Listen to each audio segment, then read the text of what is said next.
बिस्मिल्लाहिर्रहमानिर्रहीम। अस्सलाम वालेकुम। उम्मीद करती हूँ आप सब खैरियत से होंगे। तो नाज़रीन, आज मैं सैंडविच की एक बहुत ही यूनिक और ज़बरदस्त रेसिपी लेकर आई हूँ और उम्मीद करती हूँ कि आपको ये रेसिपी वीडियो बहुत पसंद आएगी। और इसमें मैंने जो जो चीज़ें इस्तेमाल की हैं वो मैं आपको साथ साथ मेंशन करती जाऊँगी। बहुत ही मज़ेदार रेसिपी है। तो स्टार्ट करते हैं। सबसे पहले मैंने एक बाउल लिया है और उसमें 1 कप बेसन मैंने ऐड कर लिया है और 1 अदद छोटे साइज़ का मैंने प्याज लिया था, उसे भी बारीक चॉप कर लिया है। और छोटा सा मैंने कैबेज का फूल लिया था और उसे भी मैंने बारीक चॉप कर लिया है। और हाफ़ टी स्पून मैंने इसमें ज़ीरा ऐड किया है, हाफ़ टी स्पून मैंने इसमें लाल पिसी हुई मिर्च ऐड की है और नमक मैंने हस्बे ज़ायक़ा ऐड किया है और हाफ़ टी स्पून मैंने इसमें पिसा हुआ गरम मसाला ऐड किया है। अब इसको अच्छी तरह से हम मिक्स कर लेंगे ताकि मसाला जो है अच्छी तरह से इसमें रच बस जाए। और थोड़ा सा मैंने इसमें हरा धनिया भी बारीक चॉप करके ऐड कर दिया है।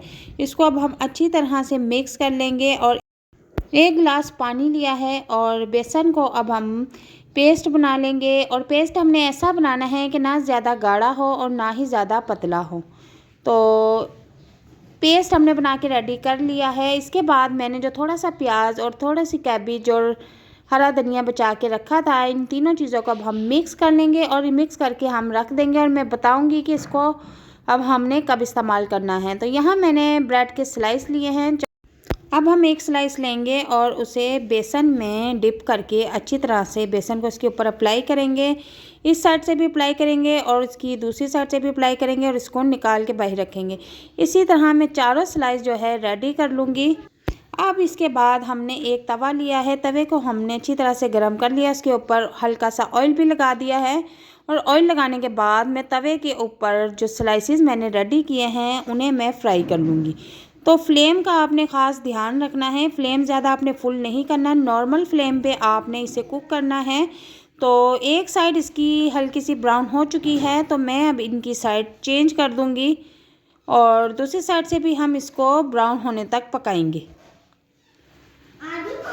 अब हम इसकी साइड फिर से दोबारा से चेंज करेंगे। साइड हमने चेंज कर दी हुई। अब मैं इसके ऊपर केचप को अप्लाई करूँगी। केचप अप्लाई करने के बाद मैं इसमें मायोनीज़ भी अप्लाई करूँगी और ब्रश की मदद से हम इसे अच्छी तरह से स्लाइसेस के ऊपर अप्लाई कर लेंगे। और मैंने जो प्याज और बंद गोभी का सैलेड बना के रखा था उसे हम इसके ऊपर रख देंगे।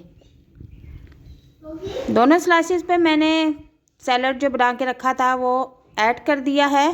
फिर जनाब इसके ऊपर अब शिमला मिर्च भी थोड़ी सी ऐड कर देंगे। मैंने शिमला मिर्च भी थोड़ी सी बारीक चॉप करके रखी हुई थी, उसका भी टेस्ट इस पर बहुत ज़बरदस्त लगता है। अब हम चीज़ ले लेंगे और इसके ऊपर हम ग्रेट कर लेंगे।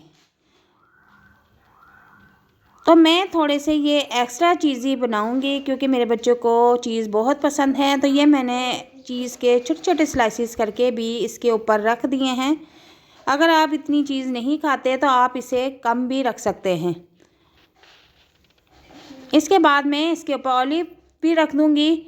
और अब ये सारा रेडी हो चुका है। इसको मैं तकरीबन सिर्फ 2 मिनट के लिए कवर कर दूँगी। 2 मिनट गुजर चुके हैं तो माशाल्लाह से हमारे सैंडविच रेडी हैं और ये इतनी जल्दी बन के रेडी हुए हैं। और सबसे बड़ी बात, ये इतने मज़े के बने हैं कि आप इसको एक बार घर में ट्राई करेंगे तो रोज़ बनाने पे मजबूर हो जाएंगे। ये बहुत ही मज़ेदार रेसिपी है जो कि मैंने आपके साथ शेयर की है। मेरी हमेशा यही कोशिश होती है कि मज़े मज़े की रेसिपी आप लोगों के साथ शेयर करूं।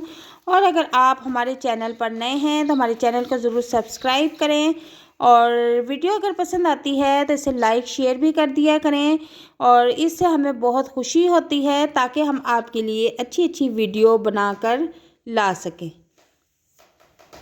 तो बहुत ही यम्मी और मज़ेदार सैंडविच रेडी हुए हैं। इसे आप इफ़्तार के टाइम बनाकर बच्चों को दें, बच्चे बहुत ज़्यादा खुश होंगे। और मैं अब इसको ट्राई करती हूँ और